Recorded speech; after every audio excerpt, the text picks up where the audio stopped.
मेरा नाम राहुल है। मैं बिस्टन का रहने वाला हूँ। मेरे कान में कम सुनाई दे रहा था। मुझे नॉर्मल से बहुत ज़्यादा हार्ड बोलना पड़ता था लोगों को सुनने के लिए। पहले मैंने यहाँ वहाँ दवा कराई तो कहीं मुझे सही सलाह नहीं मिली, ना मुझे पता चला कि मेरे कान में क्या प्रॉब्लम है। दवा चली, उन्होंने कहा ऑपरेशन होगा। ऑपरेशन बोला कि हो भी सकता, सही नहीं भी सही हो सकता। फिर मुझे पता चला कि कानपुर में एक डॉक्टर मधुकर वशिष्ठ रहते हैं, उनके पास जाओ तो सही से इलाज हो जाएगा। फिर मैं यहाँ आया सर के पास। सर ने देखा मुझे, सर ने सही से समझाया मुझे। सर ने बोला कि बेटा तुम्हारा ऑपरेशन होना है, तुम्हारा पिस्टन कमजोर है, उसी का ऑपरेशन होना है। फिर सर ने ऑपरेशन कराया मेरा। फिर जो ऑपरेशन हुआ उसके बाद में मेरे दोबारा आया यहाँ पर, चेकअप हुआ मेरा। चेकअप में पता चला कि अब मैं नॉर्मल सुन सकता हूँ।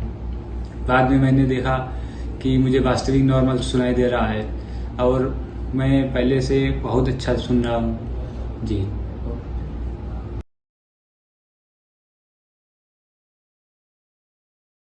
इसी के कारण मैं माना कि जैसे मेरे भगवान के रूप में मुझे मिल गए सर का मैं बहुत बहुत धन्यवाद करना चाहता हूँ। हॉस्पिटल को भी धन्यवाद बोलना। पेशेंट राहुल जिनकी उम्र 20 साल है, वो पिछले 5 साल से उनको दोनों कान में सुनाई नहीं पड़ता था। पेशेंट जब हमारे पास ओपीडी में आया तो हमने उसका एवेल्युएशन करने के बाद ये पाया कि उसका जो सुनने वाला जो हड्डी है, जिसे स्टपीज बोन बोलते हैं, वो फिक्स है।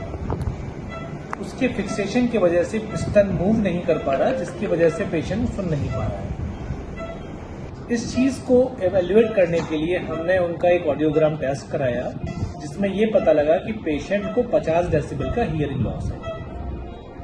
इस लॉस को करेक्ट करने के लिए हमने स्टेप्रोटमी सर्जरी प्लान की। स्टेप्रोटमी सर्जरी की ये खासियत है कि यदि वो सर्जरी अच्छे से परफॉर्म की जाती है तो पेशेंट ऑन टेबल सुन सकता है। बिल्कुल वैसा ही हुआ। जब हमने सर्जरी की तो पेशेंट ऑन टेबल अच्छे से सुनने लगा। जब हमने उसका post op pure tone audiogram अर्थात ऑडियोमेट्री कराई तो वो 10 डेसिबल की साउंड को भी सुन पा रहा था। इस तरीके के रिजल्ट एक सर्जन के लिए बहुत ही अच्छे होते हैं और बहुत उत्साहवर्धन करते हैं। साथ में मरीज का बहुत इसमें उसको एक नई जिंदगी मिल जाती है कि वो पेशेंट जो पिछले 5 साल से परेशान था, कई जगह से भटका हुआ था, जिसको ये फील आ रहा था कि वो कभी नहीं सुन पाएगा, तो अब अच्छे से सुन पा रहा है।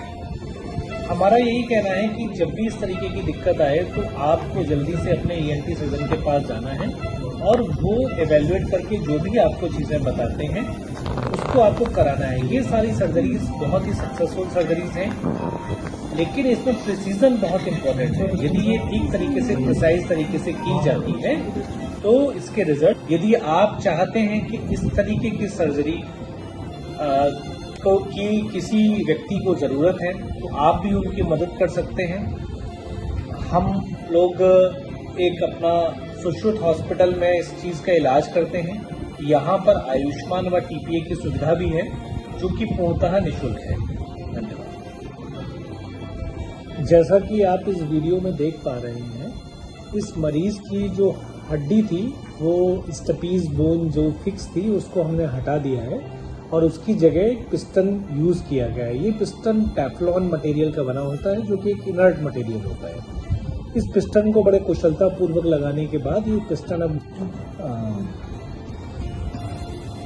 इसको लगाने के बाद ये बच्चा अच्छी तरीके से सुन पा रहा है।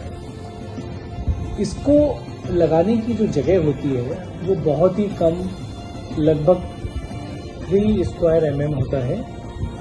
इस सर्जरी को परफॉर्म करने के लिए हाई एंड माइक्रोस्कोप्स और बहुत ही कुशल ट्रेनिंग की आवश्यकता होती है। वह एक अच्छी टीम की भी जरूरत होती है, जो कि इस अस्पताल में मौजूद है, जिसके कारण हम इस तरीके की हाई एंड सर्जरीज कर पा रहे हैं। धन्यवाद।